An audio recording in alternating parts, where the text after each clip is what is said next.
Há uma força silenciosa na história da Páscoa que atravessa gerações, culturas e corações, não é apenas sobre um evento do passado, mas sobre o renascimento que se repete dentro de nós.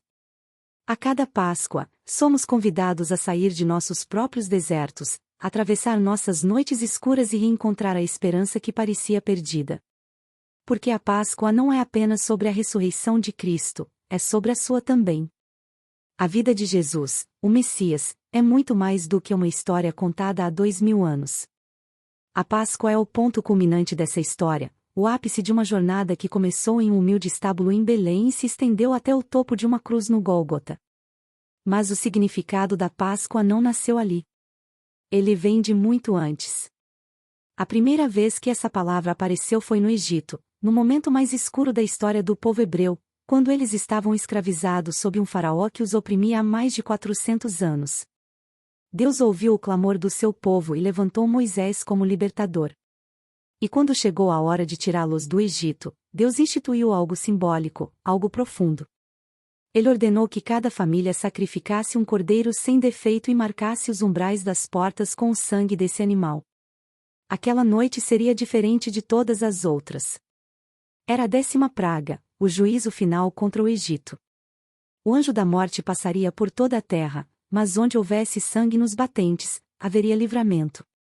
Por isso, essa noite foi chamada de Páscoa, que significa passar por cima ou pular. A morte passou por cima das casas que estavam marcadas com sangue. Aquela foi a primeira Páscoa. Foi a noite em que o povo de Deus foi libertado da escravidão e começou a jornada rumo à Terra Prometida. A cada ano, eles celebravam essa data para lembrar que foi Deus quem os libertou com mão forte, não por causa do merecimento deles, mas por causa da sua fidelidade e graça. Mas aquele cordeiro no Egito era apenas um símbolo. Ele apontava para algo muito maior, para um cordeiro que viria séculos depois, que não libertaria um povo de um país, mas libertaria toda a humanidade do peso do pecado. Jesus é o Cordeiro de Deus. E a Páscoa, na sua essência mais profunda, sempre foi sobre ele. Para compreender o que a Páscoa significa hoje, é fundamental olhar para a vida de Jesus e entender por que o seu sacrifício muda tudo. Quando ele começou seu ministério, muitos viam nele apenas um pregador carismático, talvez um profeta. Mas havia algo diferente. Suas palavras tinham peso, suas ações revelavam autoridade, e acima de tudo, seu amor quebrava barreiras. Jesus não veio apenas falar sobre o reino de Deus. Ele trouxe o reino com ele. Ele tocou os intocáveis, acolheu os rejeitados, e ensinou com simplicidade aquilo que os doutores da lei não conseguiam transmitir com toda a sua erudição. Essa presença transformadora de Jesus incomodava os religiosos da época. Eles esperavam um Messias político, alguém que expulsasse os romanos, que se sentasse em um trono físico e restaurasse o poder de Israel. Mas Jesus veio para lidar com um inimigo maior, o pecado que separa o homem de Deus.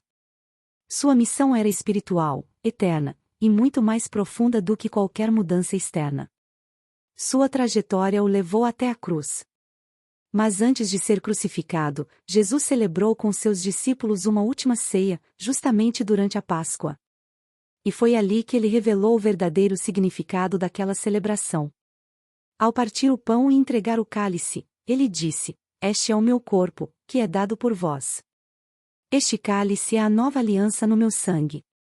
Jesus estava dizendo que ele era um novo Cordeiro Pascal. Que o sangue que libertou os hebreus da morte no Egito agora seria substituído pelo seu próprio sangue, capaz de libertar todos da morte eterna. Depois da ceia, Jesus foi ao Getsêmani. A angústia que ele sentiu ali não era apenas medo da dor física, mas o peso de carregar o pecado de toda a humanidade. Ele suou sangue enquanto orava. Ele estava prestes a experimentar o que nenhum ser humano jamais poderia suportar: ser separado do Pai por causa da culpa que ele escolheu carregar no nosso lugar. Quando Jesus foi traído, preso, julgado injustamente e levado à cruz, ele não estava sendo vencido. Ele estava cumprindo a missão. Ele sabia exatamente o que estava fazendo. Cada chicotada, cada prego, cada zombaria, fazia parte do plano. Ele estava se tornando o sacrifício perfeito. A cruz não foi um acidente. Foi o altar. E ali, naquele momento terrível e glorioso, Jesus disse: está consumado. O preço foi pago. O véu do templo se rasgou. A separação entre Deus e os homens chegou ao fim. Agora, qualquer um que crer pode se achegar a Deus, não por méritos próprios, mas pelo sangue do Cordeiro. Mas a história não para na cruz. A ressurreição é o coração da Páscoa. Quando Jesus saiu do túmulo no terceiro dia, ele provou que a morte foi derrotada. O poder do pecado foi quebrado. A esperança agora é real. E a vida eterna se tornou possível para todos que crerem nele. A ressurreição é a assinatura de Deus dizendo: eu aceitei o sacrifício. Está feito. A Páscoa, então, não é apenas um memorial. É um marco. É o anúncio de uma nova realidade. A mesma libertação que Deus deu aos hebreus no Egito, Ele oferece a cada um de nós hoje, não de um faraó, mas da escravidão interior. Escravidão da culpa, da vergonha, do medo, dos traumas, do pecado. O sangue do Cordeiro continua sendo suficiente. Jesus continua libertando. E assim como Ele tirou o povo do Egito para levá-lo à terra prometida, Ele também nos convida a sair de uma vida de dor e destruição, para uma jornada de propósito, paz e eternidade. A cada Páscoa, somos lembrados de duas coisas: do preço que foi pago, e da liberdade que recebemos. Não fomos salvos por religiosidade, nem por boas obras. Fomos salvos por um sacrifício. Fomos salvos por amor. E essa salvação muda tudo. Ela redefine quem somos. Ela nos dá uma nova identidade. Ela nos convida a viver como pessoas livres, não presas ao passado, mas firmadas na esperança do futuro. A Páscoa é um convite a deixar para trás o Egito da nossa alma, aquele lugar de dor, prisão e escravidão, e caminhar rumo à terra prometida de uma vida restaurada, guiada pelo amor de Deus. O Cordeiro foi morto. O sangue foi derramado. A morte passou. A vida venceu. E agora, a decisão é nossa. Podemos continuar vivendo como se nada disso tivesse acontecido, ou podemos nos entregar completamente à verdade que a Páscoa revela: Jesus vive. E porque Ele vive, nós também podemos viver. Essa é a essência da Páscoa. Não uma tradição vazia, mas um encontro real com o Salvador que nos ama, nos perdoa e nos chama para viver com Ele, hoje e por toda a eternidade.